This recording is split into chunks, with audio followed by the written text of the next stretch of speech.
আপনি কেন ঝামেলা করেন তার সাথে? আপনার প্রিয় মানুষটা যখন আপনাকে বলে যে আপনি অন্য কোনো ছেলের সাথে কথা বলতে পারবেন না, মিশতে পারবেন না, এটা শোনার পর আপনি কেন ঝামেলা করেন তার সাথে? আরে আপনার প্রিয় মানুষটা তো আপনার চিন্তা করে, আপনার কোনো কিছু হয়ে যাবে ভয়টা থাকে তার মনে। আপনার জাস্ট ফ্রেন্ড হোক, বেস্ট ফ্রেন্ড হোক আর যেই হোক, তাদের সবাইকে নিয়ে সে ইনসিকিউর থাকে। আর আপনার প্রিয় মানুষটা তো একজন ছেলে, সেটা অনেক ভালোভাবে জানে যে একটা ছেলে মাইন্ড কিরকম হতে পারে, একটা ছেলে ভালো সম্পর্কে খারাপ ব্যবহার কিভাবে করতে পারে একটা মেয়ের সাথে। আপনি যখন রাস্তায় বোরকা বাঁধে বের হবেন, অন্যান্য ছেলেরা আপনাকে দেখে কি বলবে, এটা সে অনেক ভালোভাবে জানে। আর এই সব কিছু চিন্তা করে সে আপনাকে মানা করে, নিষেধ করে।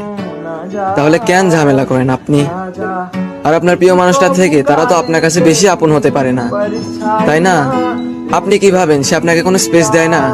আরে সে আপনার চিন্তা করে, একটু বোঝার চেষ্টা করুন। রে ফকিরা